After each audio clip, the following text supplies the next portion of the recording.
동성애에 대해서 죄다 아니다라고 성서는 말하지 않습니다. 그럼 뭐에 대해서 언급을 하느냐? 성서는 동성 간 성관계에 대한 구절만 있을 뿐이에요. 그게 죄다 아니다. 그거를 죄로 볼 것이냐 아닐 것으로 볼 것이냐의 문제.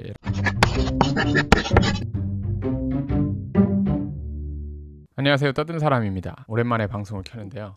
10월 27일 큰 기도회 때문에 너무 말이 많아가지고 그거를 이야기하려기보다는 제 알고리즘에 계속 제가 보던 채널에 이제 동성애 성소수자에 대한 언급을 하시는 영상들이 막 떠서, 그래서 엠마오 연구소에 올라온 이치앙님하고 같이 찍은 에프티너의 저격을 당해서 동성애에 대한 두 분의 입장 있잖아요. 그거를 보고 제 생각, 저는 건전한 토론이 됐으면 좋겠는데 저쪽에 계신 분들은 어차피 토론이 안 돼요. 대화가 안 통해. 두 분은 토론이 가능하지 않을까라는, 물론 안 해주셔도 되고 그냥 제 생각 남기는 거니까. 그래서 어쨌든 제 생각을 이야기를 해보겠습니다. 일단은 첫 번째로 여러분들이 아셔야 될 게, 성서에는 동성애라는 단어 자체가 없어요. 동성애에 대해서 죄다 아니다라고 성서는 말하지 않습니다. 그럼 뭐에 대해서 언급을 하느냐? 성서는 동성 간 성관계에 대한 구절만 있을 뿐이에요. 그거를 죄로 볼 것이냐 아닐 것으로 볼 것이냐의 문제라고 저는 생각을 해요. 그러니까 동성 간 성관계에 대한 구절이 있고 그게 음란한 목록들하고 같이 나오기도 하고, 그걸 근거로 동성 간 성관계를 하는 동성애자들은 죄인들이다, 뭐 이런 맥락이 되겠는데, 엄밀히 말하면 성서에서 문자 그대로 동성애에 대해서 죄다 아니다라는 언급은 없습니다. 우리가 용어를 쓸 때는 동성 간 성관계가 죄냐 아니냐를 보면 돼요. 그럼 이때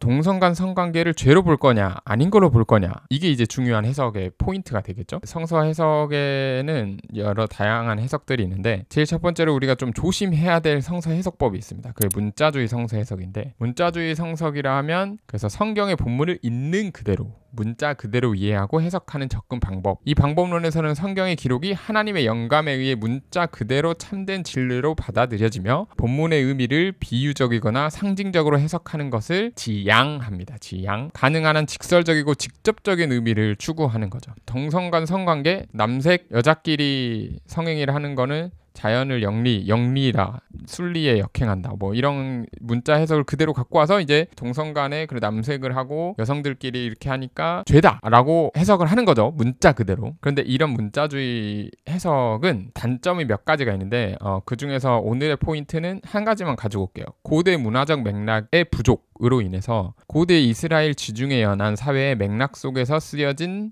문서예요, 성서는.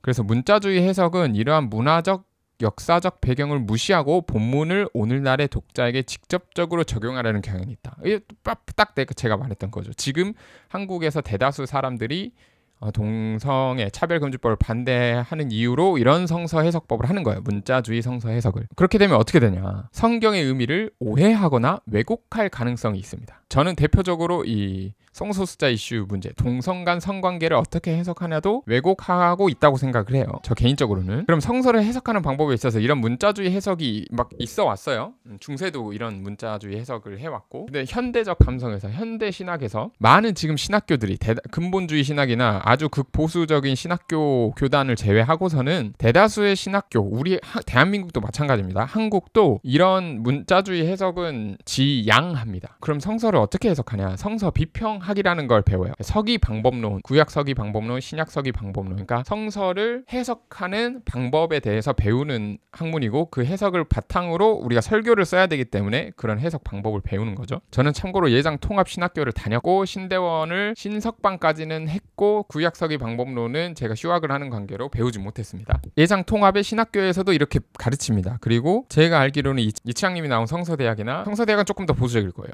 선택적으로 받아들일 수도 있는데, 어쨌든 그 차성진 목사님이 나온 백석인 걸로 알고 있는데, 거기도 성서 비평학을 가르칠 겁니다. 예장 통합이기 때문에. 이런 성서 비평학에는 다양한 비평 방법이 있는데, 문서 비평, 양식 비평, 편집 비평, 역사 비평, 전승 비평, 사회과학적 비평, 문학 비평 등의 아주 많은 다양한 비평 등이 지금도 나오고 있어요. 뭐 고고학 자료로 해서 비평을 또 한다든지. 그래서 현대 과학적 접근을 포함해서 다양한 학문적 관점에서 성서라는 텍스트를 객관적으로 들여다보고 그에 입각한 성서를 해석하는 학문이 성서 비평학이라고 할 수 있습니다. 성서 비평은 성경을 역사적, 문화적, 신학적 관점에서 학문적으로 연구하고 분석하는 방법론입니다. 이거를 인본주의 신학이라고 하면은 그분들은 이제 굉장히 근본주의적인 신앙을 가지고 있는 거예요. 이거를 보시는 분들도 내가 되게 근본주의적인 신앙을 가지고 있구나. 그게 저는 틀렸다고는 말을 하지 않습니다. 근데 그게 가지고 오는 여러 가지 부정적인 면들이 있다는 거를 여러분들에게 말을 하는 거예요. 특히 남의 신앙을 판단하고 정죄하는 면에 있어서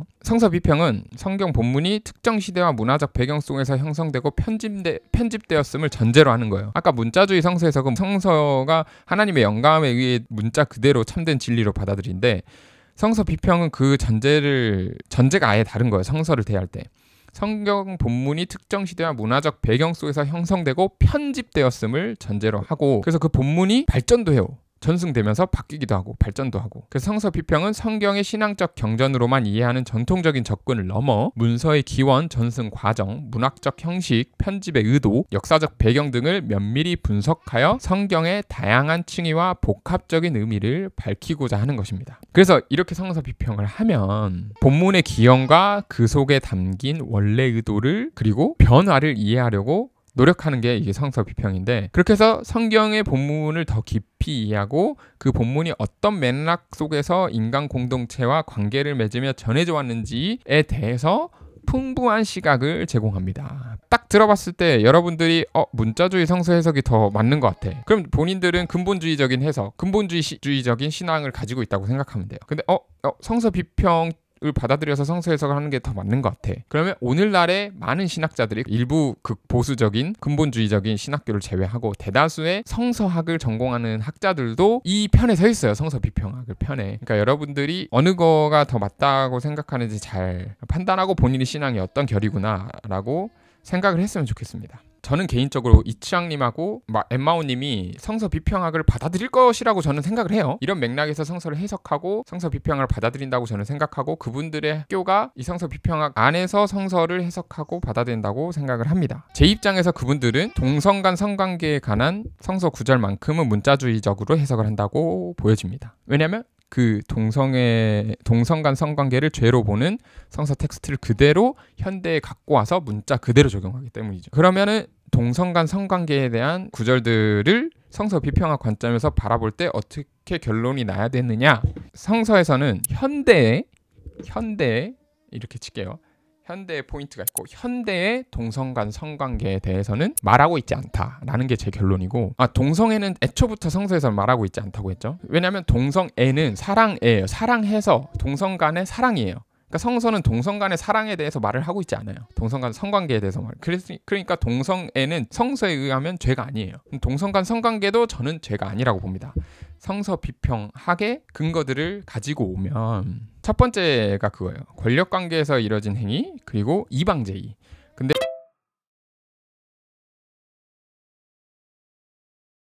그 두 분 영상에서는 이방제의에 대해서는 이야기를 안 해요. 이방제의에 대한 사회적 그 당시 고대 근동 그리스 로마 시대에 이교 제사에서 성적인 행위가 있었거든요. 구약으로 치면 야훼 하나님을 섬기는 이스라엘 백성의 신앙과 그 당시에 가나안 땅 이스라엘 백성이 살아가던 시대에 이방 제의와 끊임없이 혼합이 일어납니다. 실제로 이제 포로기에도 마찬가지고, 이스라엘 백성이 땅을 차지하고 난 순간부터 거기 토속 신앙과 계속 연결되죠. 이방신의 어떤 종교적인, 우리로 치면 예배겠죠. 종교적인 어떤 행위 안에 성적인 문란함이 들어가 있는 거예요. 신약 시대도 마찬가지입니다. 똑같아요. 그러니까 로마가 정복한 시대, 그러니까 지중해 연안이 거의 다 로마 땅이었으니까 그 당시 사회상, 지중해 연안의 사회상의 기록들을 보면은 동성 간 성관계가 이방 제의와 관련된 기록들이 굉장히 많습니다. 여성에 관한 성관계, 직접적인 성관계는 없죠. 근데 여성의 성관계를 정의할 때 성관계가 삽입이라고 하면 여성 간의 성관계는 삽입이었거든요. 그러니까 성관계에 대한 직접적 언급은 없어요. 근데 성행위에 대한 언급들은 있습니다. 그래서 그리스 로마 신화에 보면 다양한 여성 신들이 있죠. 여신들이. 그러니까 여신들을 찬송하고 찬미하기 위해 여성 사제와 여성 신도들이 어떤 성적인 행위를 하는 기록들은 있습니다. 남성 간 성관계도 마찬가지고 그 성전 남창들도 있었다고 해요. 그러니까 그런 문헌들이 있습니다. 권력 관계에 의해서, 그러니까 지식인층이 노예의 아주 예쁜 남성을 탐해서 선교를 하는 건 그 당시에 노예 입장에서는 지식이 많은 분의 지식이 이 성행위를 통해서 전해진다라는 그런 뉘앙스도 있었고, 그거를 거리낌 없이 받아들였어요. 그리고 그러니까 성적 쾌락의 문제가 아닌 거죠. 그 사랑하는 관계도 아닌 거고, 남성은 그 권력 관계 안에서 어떻게 보면은 뭔가 유익이 있었겠죠. 어떤 정기를 회복한다든가. 이게 제가 옛날에 공부했었는데 약간 생각나진 않아요. 구약 시대 때는 정복 전쟁을 하면은 남성들이 정복을 한 그 민족의 남성을 학문으로 선교를 하면 그 당시에는 여성이 사람이 아니었죠.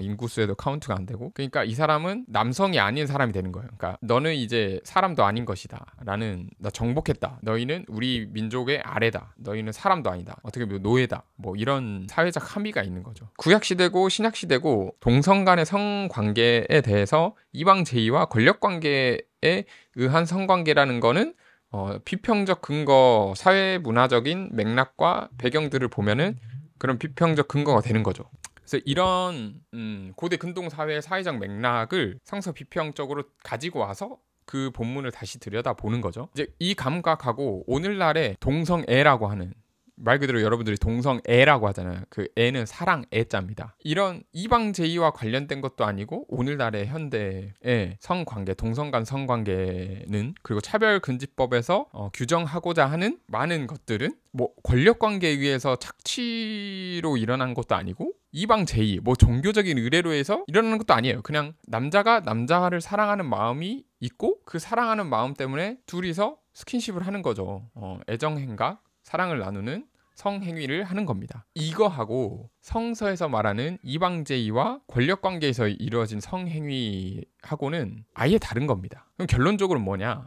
성서를 근거로 해서 성서가 말하는 죄로서 현대에 사랑을 하면서 평등한 관계에서 일어나는 동성 간 성관계를 죄라고 할 수 없다라는 게 제 해석이에요. 이건 성서 비평학적 접근, 그 당시의 고대 근동 사회와 그리스 로마 시대의 사회 문화적인 맥락 안에서 돌출된 근거 있는 성서 해석입니다. 그러면은 저는 이치왕님하고 엠마오 차성진 목사님의 성서 해석이 저는 문자주의라고 생각이 들거든요. 두 분이 생각했을 때 문자주의적 성서 해석 말고 뭔가 성서 비평적인 사회 맥락과 사회 문화적인 관점에서 근거를 갖고 와서 동성애를 죄라고 하는 내용은 그 영상에는 사실 없습니다. 그냥 구약부터 신약 쭉 일관성 있게 동성애는 죄라고 말한다. 음행에 나열된 목록에 동성 간 성관계가 있다. 남색이 있다. 그러니까 그 모든 전제는 그 사회적 맥락 안에서 현대에서 말하는 거하고 아예 다른 거거든요. 근데 그 전제를 뒤집을 만한 논거를 제시하지는 않았다. 피해자와 가해자를 나눠서 성경이 설명했어야 하는 거 아니냐라고 차성진 목사님께서 말을 하시는데, 그거는 현대적 인권 감수성을 성경에 투사하는 거죠. 그러니까 성경이 시대적 한계를 지닌 문서라는 걸 우리는 다 인지하고 있어요. 그러니까 여성을 사람 취급 안 했던 텍스트를 현대 감성에 맞게 우리는 재해석하죠. 근데 현대 감성에 맞게 성서가 그렇게 성서 저자가 써야 되는 거 아니냐라고 말하는 거는 그 성서를 쓴 저자가 현대적인 여성의 인권 감각도 반영해서 여성에 관한 구절도, 그래서 인구에도 포함시키고 여성의 다양한 구절들을 그렇게 다 적었어야 되는 거 아니냐라고 반문할 수 있는 여지를 만드는 거죠. 어떻게 보면 자의적인 해석의 하나라고 저는 생각을 하고, 그러니까 성서는 시대적 한계를 지닌 것을 객관적으로 인정해야 해요. 근데 이거를 선택적으로 하는 거죠. 선택적으로, 아까 문자주의 성서 해석을 선택적으로 하는 것처럼, 또는 성서 비평학을 받아들이는데 선택적으로 성서 비평학을 받아들이는 것처럼. 치앙님하고 차성진 목사님의 대화에서 느낀 건, 그분들이 성서를 읽는 해석 방법은 문자주의 성서 해석에 저는 가깝다고 봐요. 그냥 문자주의 성서 해석이에요. 긍정적인 거는 7분 이후에 말하는 기독교인들이 가져야 할 태도들에 대해서는 저는 긍정을 합니다. 아무리 개인적으로 그런 생각을 갖고 있더라도 그걸 공적으로 표방하거나 표현해서 그렇게 상처 입게 해야 되는가, 그 성소수자 당사자들을 대상으로. 그리고 같은 맥락이에요. 이성애에 관한 문제가 훨씬 더 많아요. 성폭력도 그렇고 성병도 그렇고. 그러니까 자꾸 에이즈 하시는데, 그러니까 성병은 에이즈만 있는 게 아니에요. 성병은 누구나 다 걸릴 수 있고, 청결하지 않고 교육되지 않으면은 성병은 누구나 다 걸릴 수 있고, 성병에 걸리는 게 꼭 음행하고 그런 게 아니고 누구나 다 걸릴 수 있고 병을 그냥 치료를 하면 되는 겁니다. 그리고 에이즈는 이미 보건학적으로도 의료적으로도 완치는 아니지만 사람이 죽거나 막 그럴 정도의 병은 이제 아니에요. 그러니까 거의 정복됐다라고 보거든요. 기독교발 찌라시 같은 거 보면 에이즈를 엄청 부정적으로 말을 하고 뭐 학문 선교에 대해서 막 나온 게 있는데, 그러니까 그런 거는 보건적인 이슈예요. 보건적인 이슈. 성서에서 말하는 거랑 별로 다른 거야. 그러니까 그거는 이성애의 성관계에 대해서 성교육을 하듯이 동성 간의 성관계에 대해서도 건강하게 될 수 있도록 교육을 하면 되는 거예요. 학문 섹스는 이성 간에도 합니다, 여러분. 안 하는 사람도 있겠지만 하는 사람도 있어요. 그거를 그러면 또 똑같이 음행하다고 해야 되나? 궁금해서 그런 책들 막 많이 봤는데, 그러니까 상문 섹스를 할 때 어떻게 해야 되는지, 위생적으로 어떻게 해야 되는지 잘 가이드를 제시해주는 책들이 있습니다. 굉장히 병이 혹시나 옮을 수 있으니까 뭐 관장도 하고, 그리고 콘돔 꼭 끼고, 그리고 사후에도 처리를 잘 하라고 막 이런 가이드들이 있어요. 그러니까 그런 질병적인 측면은 질병으로만 접근을 하면 되는 것 같습니다. 너무 많은 이야기를 한 것 같은데, 제 결론은 동성애는 성서에 나와 있지 않다. 동성 간의 사랑에 대해서는 성서에서는 아무 말도 하고 있지 않다. 동성 간 성관계에 대해서만 말을 하는데 그게 죄냐 아니냐는 성서 비평학적인 사회 맥락 역사적인 배경을 가지고 그 성서를 해석해야 된다. 그렇지 않고 문자 그대로 갖고 오면 문자주의 해석, 성서 해석과 다를 게 없다. 그런데 두 분이 배운 이치학님하고 차성진 목사님이 커리큘럼을 봤을 때 성서 비평학을 받아들이는 학교에서 공부를 하셨다. 그러면 저는 반문하고 싶은 게 문자주의적인 성서 해석이라고 저는 생각하는데 그거에 대해서 어떻게 생각하는지, 그 문자주의 성서 해석 말고 그냥 그것 그대로 가져오는 그런 성서 해석 말고 성서 비평학적으로 본인들이 생각했을 때 다시 한번 성경을 본다 해도 동성 간 성관계를 죄라고 보는지 그 근거는 뭔지 라는 질문을 드리고 싶고, 저는 성경에서 말한 동성 간의 성관계의 구절로 현대의 동성 간의 성관계를 죄라고 말할 수 없다. 그래서 결국에는 성서는 현대의 동성애나 동성 간 성관계에 대해서는 침묵을 합니다. 그러니까 성경의 텍스트로 뭐 어쩌니 많이 하는 거는 제 입장에서는 그냥 본인들의 어떤 혐오나 자기 주장을 합리화하기 위해 성서를 가져오는 걸로밖에 생각이 안 들어요. 객관적으로 성서 비평학적인 근거들로 가지고 오면 동성 간 성관계에 대해서 말 그대로 침묵합니다. 그러면은 이제 다시 예수라는 렌즈를 통해서 지금의 성소수자 이슈들을 바라봤을 때 그들을 교회에서 어떻게 해야 되냐, 동성애는 죄다, 바뀌어야 된다 이렇게 말할 거냐, 아니면 그 존재를 있는 그대로 받아들일 거냐, 이거는 제 생각에는 후자 쪽이에요. 이성애랑 동성애는 그냥 똑같고 동성애자도 퀴어분들도 성소수자분들도 똑같이 그냥 한 인간으로 존중하고 대하면 됩니다. 그러니까 그게 제 결론입니다. 혹시 이거에 대해서 답변해 주실 수 있으면 이치학님이나 엠마오 차성진 목사님 답변해 주시면 감사하겠지만 안 해주셔도 그냥 이런 의견이 있다는 거를 예수를 믿는 한 사람으로서 제가 예수를 따르는 하나의 모양으로서 말해야 되겠다 싶어서 영상을 남겨봅니다. 이상입니다.